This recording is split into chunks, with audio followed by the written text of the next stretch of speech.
이제 다시 세월호다 네 번째 시간입니다. 지난주에는 공순주님과 함께 검찰 수사의 문제점, 당시 검찰 수사의 문제점을 첫 번째 시간으로 되짚어봤고요. 이번 주도 그 이야기를 하게 될 것 같습니다. 어서 오십시오, 순주님. 네, 안녕하세요. 어서 오시고요. 지난주에 시간이 좀 부족하고 그래서 네. 검찰 수사의 문제점 이야기를 좀 듣다가 말았고 네. 그만큼 그 수사의 문제점이 많다는 거잖아요. 예, 그렇죠. 네. 자, 그러면 이제 그 최근 나온 세월호 뉴스를 먼저 확인 좀 해볼게요. 네. 가장 언론에 회자되고 있는 것이 바로 국민안전처 해체예요. 네. 그래서 거기에 소방청하고 해경청을 해경. 신설하겠다 이렇게 된 거고 네. 일부에서는 또 그 뭐 야당들이 국민 안전을 뭐 버리는 처사다 뭐 이런 식으로 공격을 하고 있는 거예요. 효율적이지 않고 세월호 사건 자체를 면피하기 위해서 만들었던 조직이기 때문에 실제적으로 효율적으로 돌아가지 않았다는 측면 때문에 지금 이게 없어지는 거거든요. 네, 그렇죠. 네. 그러니까 해경이 해체됐던 이유가 박근혜 대통령이 이제 관련된 뭐 장관이나 이런 사람하고 이제 논의도 하지 않고 갑자기 해경 해체를 발표를 했죠. 그러니까 뭐 세월호 참사에 대한 책임을 묻는다는 차원에서 발표를 한 건데 그거는 그러니까 모든 사람이 다 책임이 있다. 뭐 사회적인 책임이다라는 건 그거는 뭐 역으로 아무도 책임을 지지 않겠다는 얘기거든요. 예. 그거와 똑같이 그때 한참 해경 해체 얘기가 나왔을 때 이거는 증거를 다 없애려고 하는 행위다라고 얘기가 굉장히 많았어요. 인터넷상에. 물론 저도 그렇게 생각을 했고. 근데 해경은 원래 순기능이 있잖아요. 그렇죠. 뭐 중국 어선에 대한 단속을 한다거나 우리 어민들에 대한 보호 기능이 기본적으로 있는 건데 그러면 구조에 대한 문제가 있으면 거기에 대한 뭐 강화하는 대책이나 이런 이제 계획을 당연히 세워서 뭐 문제 있는 해경들은 처벌을 하더라도 추가적으로 뭐 국민들을 위해서 더 기능을 더 추가해서 훈련을 시킨다거나 그런 걸 해야 되는데 아예 그냥 해체를 시켜버렸단 말이에요. 그래서 어민들이 걱정이 많으셨죠. 중국 어선 어떻게 단속을 할 거냐. 그냥 당연히 해경은 있어야 된다고 저도 생각을 해요. 그러니까 문제가 있는 해경은 처벌을 해야 되지만 예, 저도 그렇게 생각을 하거든요. 국민안전처 크게 뭐 한 게 있나요? 근데 지금까지? 문자 같은 거 보내주죠. 그때 문자 안 오지 않았나요? 지진 있었을 때 그때 한참 예, 문자 지금 안 왔다고 TV에서 계속 떴어요. 근데 여기서 잠깐만 우리가 이상하다고 느낀 거 하나만 짚고 넘어가 봅시다. 네. 예를 들어 우병우나 네. 황교안이나 이런 사람들이 네.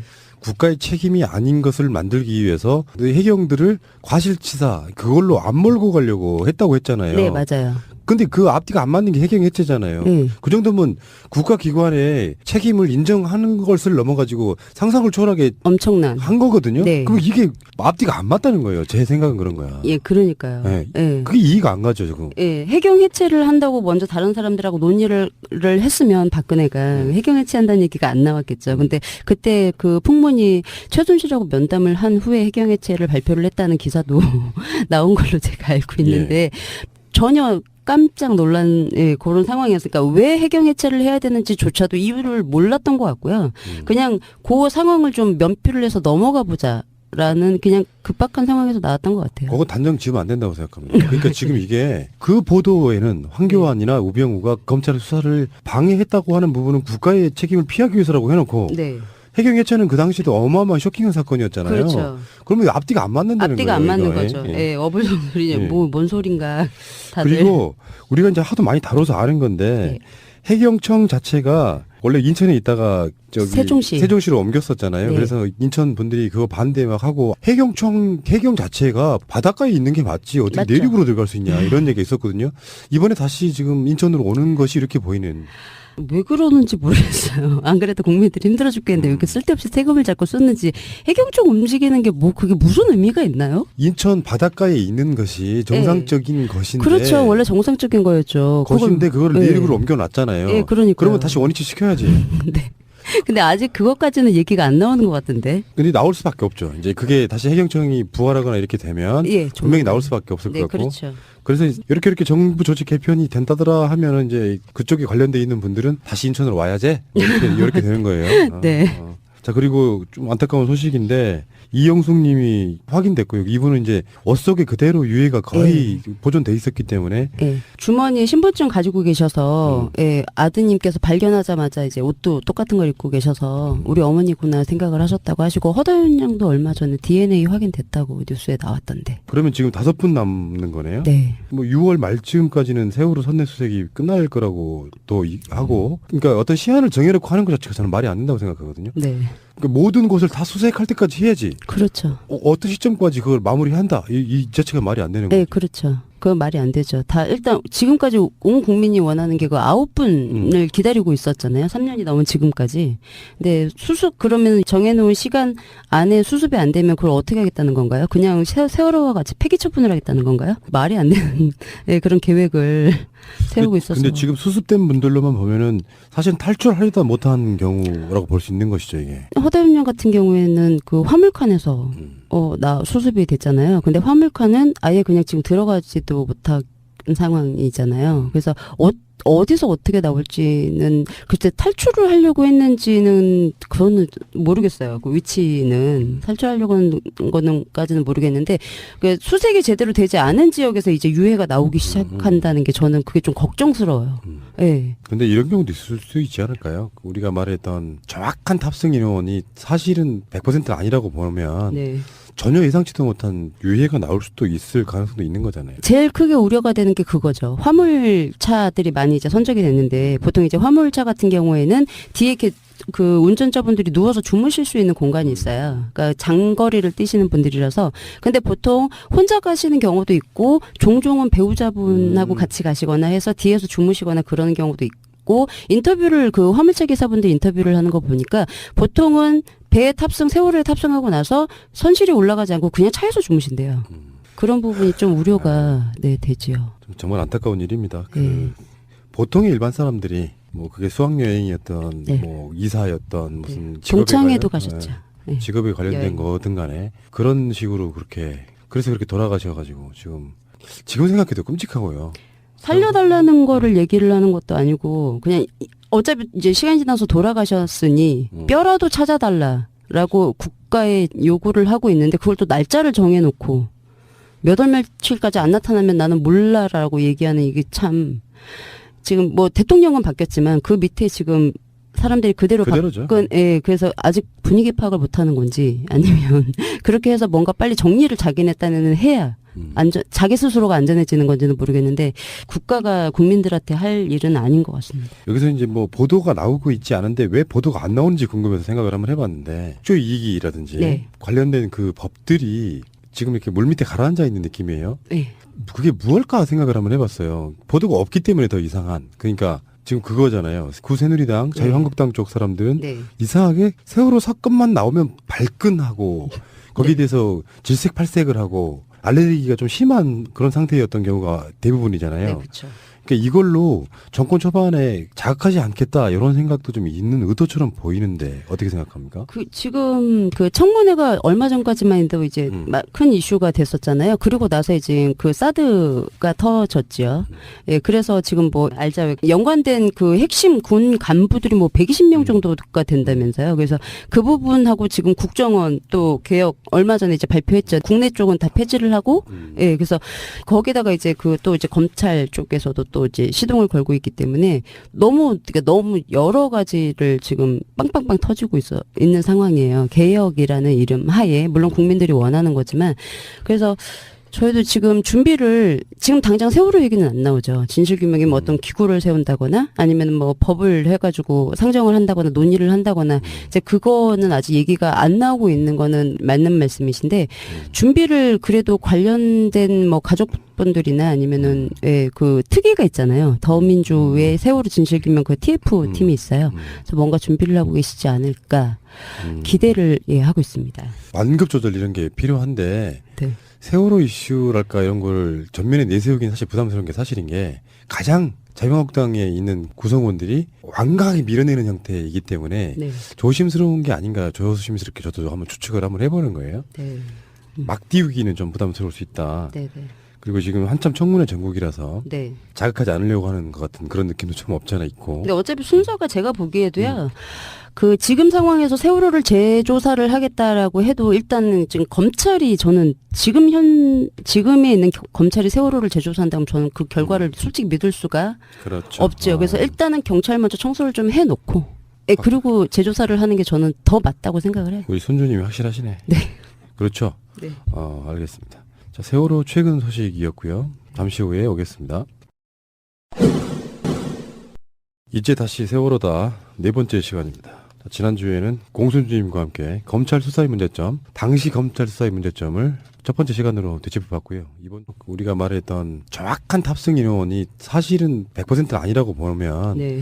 전혀 예상치도 못한 유해가 나올 수도 있을 가능성도 있는 거잖아요. 제일 크게 우려가 되는 게 그거죠. 화물차들이 많이 이제 선적이 됐는데 보통 이제 화물차 같은 경우에는 뒤에 이렇게 그 운전자분들이 누워서 주무실 수 있는 공간이 있어요. 그러니까 장거리를 뛰시는 분들이라서. 근데 보통 혼자 가시는 경우도 있고 종종은 배우자분하고 같이 가시거나 해서 뒤에서 주무시거나 그러는 경우도 있고 인터뷰를 그 화물차 기사분들 인터뷰를 하는 거 보니까 보통은 배에 탑승 세월호에 탑승하고 나서 선실이 올라가지 않고 그냥 차에서 주무신대요.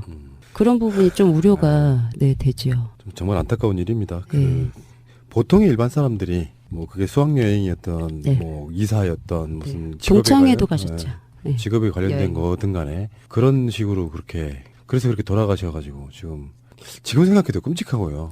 살려달라는 거를 얘기를 하는 것도 아니고 그냥 어차피 이제 시간이 지나서 돌아가셨으니 뼈라도 찾아달라라고 국가에 요구를 하고 있는데 그걸 또 날짜를 정해놓고 몇 월 며칠까지 안 나타나면 나는 몰라라고 얘기하는 이게 참 지금 뭐 대통령은 바뀌었지만 그 밑에 지금 사람들이 그대로죠. 예, 그래서 아직 분위기 파악을 못하는 건지 아니면 그렇게 해서 뭔가 빨리 정리를 자기네 딴에는 해야 자기 스스로가 안전해지는 건지는 모르겠는데 국가가 이제 다시 세월호다 네 번째 시간입니다. 지난주에는 공순주님과 함께 검찰 수사의 문제점, 당시 검찰 수사의 문제점을 첫 번째 시간으로 되짚어봤고요. 이번 주도 그 이야기를 하게 될 것 같습니다. 어서 오십시오, 순주님. 네, 안녕하세요. 어서 오시고요. 지난주에 시간이 좀 부족하고 그래서 네. 검찰 수사의 문제점 이야기를 좀 듣다가 말았고 네. 그만큼 그 수사의 문제점이 많다는 거잖아요. 예, 그렇죠. 네.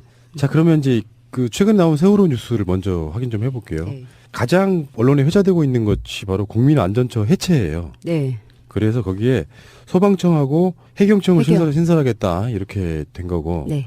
일부에서는 또 그 뭐 야당들이 국민 안전을 뭐 버리는 처사다 뭐 이런 식으로 공격을 하고 있는 거예요.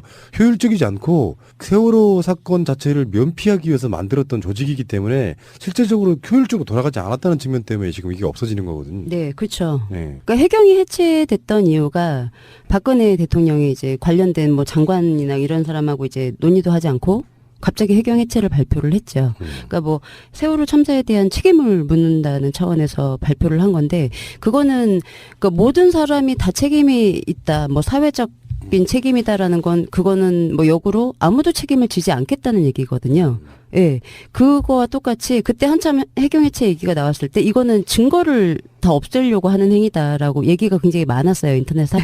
자, 그리고 좀 안타까운 소식인데 이영숙 님이 확인됐고요. 이분은 이제 옷 속에 그대로 유해가 거의 보존돼 있었기 때문에 예. 주머니에 신분증 가지고 계셔서 예, 아드님께서 발견하자마자 이제 옷도 똑같은 걸 입고 계셔서 우리 어머니구나 생각을 하셨다고 하시고 허다윤 양도 얼마 전에 DNA 확인됐다고 뉴스에 나왔던데. 그러면 지금 5분 남는 거네요. 네. 뭐 6월 말쯤까지는 세월호 선내수색이 끝날 거라고 또 하고 그러니까 어떤 시한을 정해놓고 하는 것 자체가 저는 말이 안 된다고 생각하거든요. 네.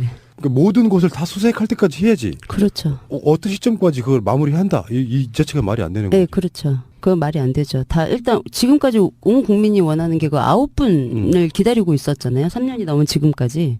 근데 수습 그러면 정해놓은 시간 안에 수습이 안 되면 그걸 어떻게 하겠다는 건가요? 그냥 세월호와 같이 폐기 처분을 하겠다는 건가요? 말이 안 되는 네, 그런 계획을 세우고 있어서. 근데 지금 수습된 분들로만 보면은 사실 탈출하려다 못한 경우라고 볼 수 있는 것이죠, 이게. 허다윤 같은 경우에는 그 화물칸에서 나 수습이 됐잖아요. 근데 화물칸은 아예 그냥 지금 들어가지도 못한 상황이잖아요. 그래서 어디서 어떻게 나올지는 글쎄 탈출을 하려고 했는지는 그거는 모르겠어요. 그 위치는 탈출하려고 하는 거는까지는 모르겠는데 그 수색이 제대로 되지 않은 지역에서 이제 유해가 나오기 시작한다는 게 저는 그게 좀 걱정스러워요.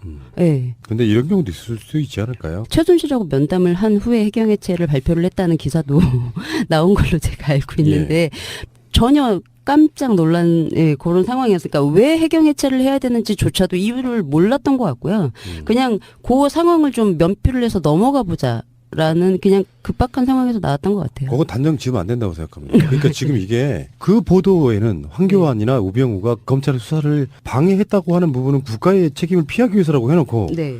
해경 해체는 그 당시도 어마어마한 쇼킹한 사건이었잖아요. 그렇죠. 그러면 앞뒤가 안 맞는다는 앞뒤가 거예요. 안 맞는 이거에. 거죠. 예. 예, 어불성설이 예. 뭔 소린가 다들. 그리고 우리가 이제 하도 많이 다뤄서 아는 건데 해경청 자체가 원래 인천에 있다가 저기 세종시로 옮겼었잖아요. 네. 그래서 인천 분들이 그거 반대 막 하고 해경 자체가 바닷가에 있는 게 맞지 어떻게 맞죠. 내륙으로 들어갈 수 있냐 이런 얘기가 있었거든요.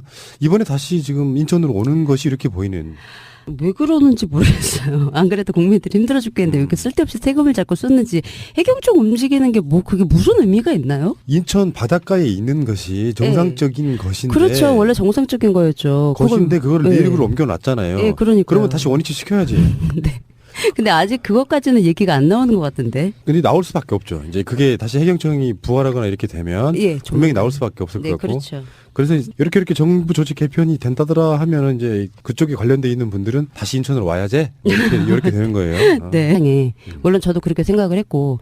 근데 해경은 원래 순기능이 있잖아요. 그렇죠. 뭐 중국 어선에 대한 단속을 한다거나 우리 어민들에 대한 보호 기능이 기본적으로 있는 건데, 그러면 구조에 대한 문제가 있으면 거기에 대한 뭐 강화하는 대책이나 이런 이제 계획을 당연히 세워서 뭐 문제 있는 해경들은 처벌을 하더라도 추가적으로 뭐 국민들을 위해서 더 기능을 또 추가해서 훈련을 시킨다거나 그런 걸 해야 되는데 아예 그냥 해체를 시켜버렸단 말이에요. 그래서 어민들이 걱정이 많으셨죠. 중국 어선 어떻게 단속을 할 거냐. 당연히 해경은 있어야 된다고 저도 생각을 해요. 그러니까 문제가 있는 해경은 처벌을 해야 되지만, 예, 저도 그렇게 생각을 하거든요. 국민안전처 크게 뭐 한 게 있나요, 근데 지금까지? 문자 같은 거 보내주죠.